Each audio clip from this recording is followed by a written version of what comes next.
Hai guys, selamat datang kembali di channel Chit-Chat seputar keuangan bersama saya Yudi. Mari kita simak pembahasan tentang financial freedom ini. Bebas dari masalah keuangan, siapa yang tidak mau? Mari kita lihat slide berikut ini. Apa sih financial freedom ini? Financial freedom itu kondisi di mana kita dapat bebas menggunakan uang kita untuk mencukupi semua gaya hidup kita yang kita inginkan, semua impian kita yang dipenuhinya dengan passive income. Jadi ini adalah kondisi di mana uang bekerja untuk kita, bukan sebaliknya ya.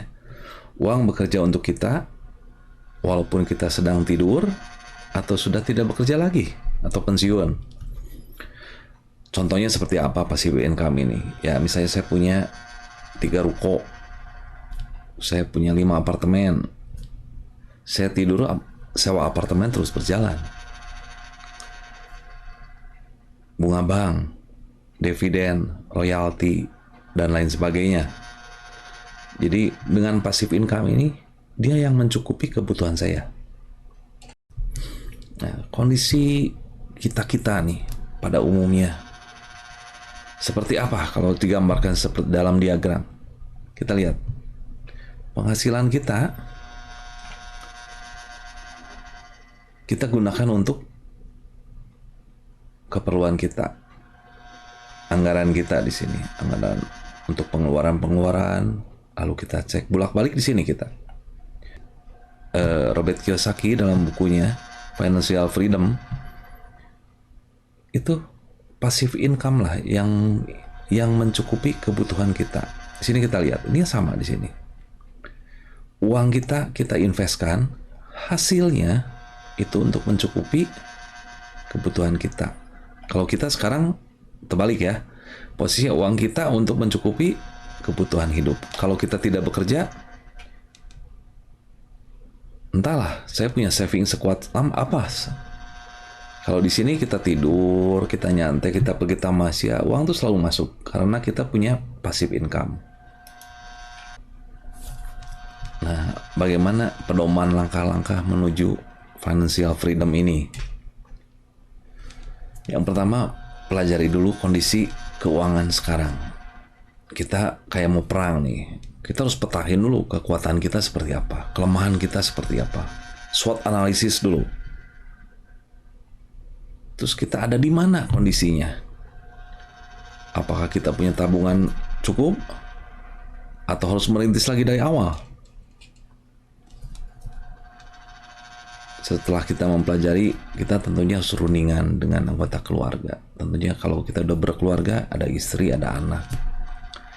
Kita bisa share tentang tujuan yang mulia ini gitu kan. Saya mau ke sana nih nantinya. Papa mau pensiun misalnya di umur 60 tahun. Kalau papa udah nggak bekerja, kita mau hidup dari mana? Nah, di situ nanti kita share apa yang harus dikorbankan. Oh, ini pengeluaran ini harus kita korbanin. Kita harus ada cutting pengeluaran. Kalau kita terbuka, mungkin kita menujunya lebih enak, lebih ringan. Karena kita punya tujuan yang sama, sepakat semua. Nah, dari sini kita tentuin budget yang telah disepakati seperti apa. Lalu menciptakan lagi, ada nggak sumber-sumber lagi lain untuk menambah saving kita? Mungkin kita punya waktu, atau istri punya waktu, itu bisa meningkatkan sumber-sumber pendapatan lainnya.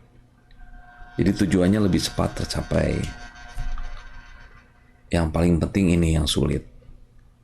Disiplin dan tracking terhadap semua transaksi keuangan keluarga. Jadi bukan hanya ayah saja, tapi istri dan anak juga ikut support dalam tujuan financial freedom. Nah, di saat kita sudah mencapai saving kita, bisa melakukan investasi, lakukanlah investasi. Cuma investasinya yang tepat. Mungkin ini agak panjang kalau saya bahas tentang investasi yang tepat. mungkin di next video saya akan upload tentang masalah investasi yang tepat. Kalau saya gambarkan secara ringkas, mungkin seperti ini. Penghasilan itu kayak keran. Keran kita tuh seperti apa? Yang ditaruh di dalam sebuah ember.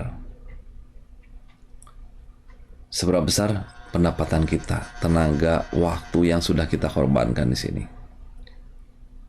Masuk ke penampungan. Di penampungan ini ada pengeluaran-pengeluaran, kebocoran-kebocoran.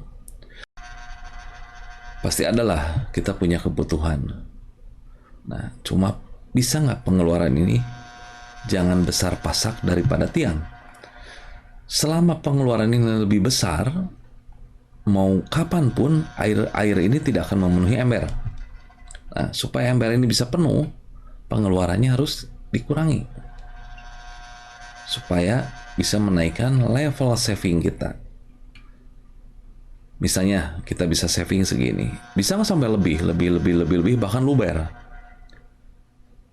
Luber kita tampung di investasi yang lain, ke ember lain. Luber lagi kita investasi lagi, kita invest lagi, sampai investasi kita semuanya menghasilkan passive income mencukupi semua kebutuhan kita. Itu yang namanya financial freedom.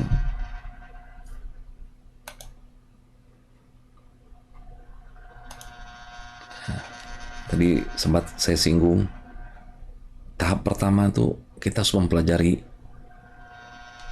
kondisi keuangan kita seperti apa. Berapa income kita? Berapa aset kita? Berapa hutang Anda? Berapa biaya-biaya yang Anda keluarkan? Tulis semuanya, dicatat. Kenapa dicatat? Supaya kita bisa mempelajarinya. Kalau kita cuma ngomong-ngomong, besok udah lupa. Tapi kita catat, setiap pengeluaran kita catat. Kalau nggak ada catatan, mulai dicatat. Supaya kita bisa tahu rata-rata satu bulannya berapa pengeluaran kita. Tapi kalau kita mencatat, kita rata-ratain di 1 tahun terakhir. Lalu kita pelajari hasil catatan kita, pisahkan mana yang pengeluaran yang tidak bisa kita hindari, dan mana yang pengeluaran yang seharusnya masih bisa kita hindari. Jadi di sini ada namanya apa? Keinginan sama kebutuhan. Jelas berbeda kan? Kalau kebutuhan itu harus terpenuhi, tapi kalau ingin mata, mata ingin beli tas Louis Vuitton misalnya, itu kan bisa kita hindari. Wah, saya ingin makan steak, apakah saya akan mati kalau saya tidak makan steak? Saya bisa menghindarinya, mungkin makan steaknya ya 2 bulan sekali. Jadi kita pisahkan di sini pengeluaran kitanya. Lalu setelah kita telah kita pelajari, kita bikin, saya sudah menutupi kebocorannya, sehingga bikin budget tuh yang maksimal saya bikin seperti ini. Dan kita menemukan angkanya itu sisanya, savingnya berapa. Lalu yang kedua, tentunya kita harus punya goal. Goal kita seperti apa, tiap orang berbeda. Mimpi saya dengan mimpi Anda pasti berbeda. Target tuh harus realistis, tapi targetnya itu harus realistis. Seperti apa lifestyle yang saya inginkan saat pensiun. Pertimbangkan umur, karena umur juga menentukan. Saya umur 60 misalnya, targetnya saya 20 tahun lagi sudah tidak berdaya. Tapi kalau saya umur 30, target 20 adalah umur 50. Semakin muda kita menyadari hal ini, itu semakin baik. Jangan kita umur sudah bertambah baru menyadari hal ini. Itu mungkin sedikit terlambat, walaupun tidak ada kata untuk terlambat. Kita prediksi untuk 20 tahun yang akan datang. Nilai uang pun berubah. 1 juta sekarang dengan 1 juta 20 tahun yang akan datang pun nilainya itu berubah. Kenapa kita harus punya goal yang harus dicapai? Nah, kita harus tahu. Kalau kita nggak punya goal, kita udah berhasil mencapai goal ini atau belum? Rencananya seperti apa? Realisasinya seperti apa? Jadi ini sebagai tolak ukur keberhasilan kita menuju financial freedom. Jangan lupa kita juga punya motivasi untuk kita bikin reminder tiap hari sehingga kita hidup termotivasi.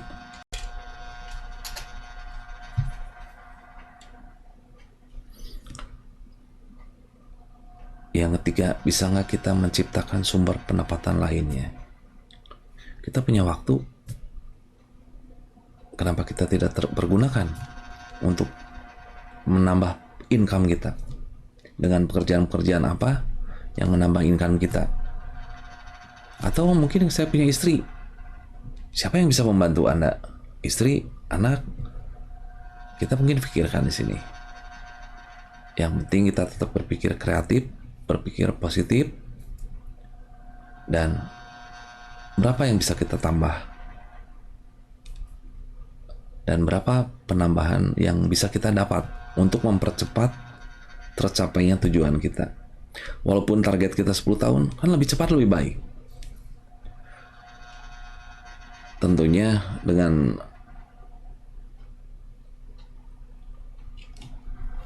penambahan income itu sebagai pertimbangannya, berapa income yang dihasilkan, berapa resikonya, itu mungkin jadi pertimbangan.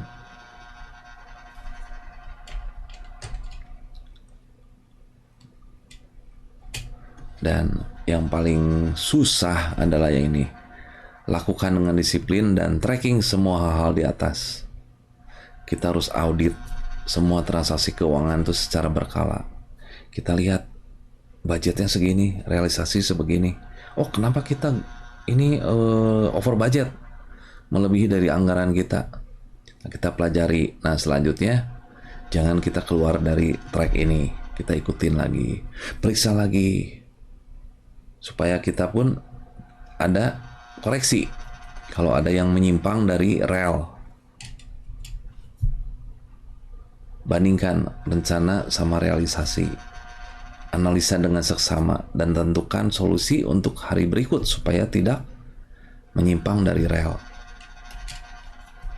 Ada kata-kata indah dari Charles Jaffe, "It's not your salary that makes you rich, it's your spending habit." Jadi bukan pendapatan Anda atau bukan salary Anda yang membuat Anda kaya, tapi kebiasaan untuk mengeluarkan uang yang membuat Anda kaya. Lakukan investasi yang tepat. Investasi sementara apa yang nantinya untuk membeli investasi yang menghasilkan passive income. Jadi untuk mencapai tujuan yang besar, sementara ini kita saving kecil-kecil, kita mau investasi apa nih? Kalau nantinya kan ini untuk menghasilkan passive income yang masif. Nah, sementara ini kekumpul 1 juta, 2 juta, 3 juta. Nah, ini kita investasikan di mana untuk sementara? Untuk menghasilkan juga passive income juga sebetulnya. Tapi tujuannya untuk mencapai big goal. Tujuan yang besar. Pertimbangkan antara resiko dan pendapatan. Misal deposito ya bunga 6-7% lah 1 tahun. Reksadana mungkin meningkat, tapi resikonya lebih meningkat. Emas, saham, asuransi yang mengandung investasi. Mungkin untuk detail masalah investasi nanti saya bikin khusus video tentang investasi. Sekian paparan tentang apa sih financial freedom? Bagaimana cara menggapai financial freedom? See you next video. Apabila Anda puas dengan channel ini, ingin mengikuti update-update video baru di channel ini juga jangan lupa subscribe, like, dan di-share ke rekan-rekan Anda.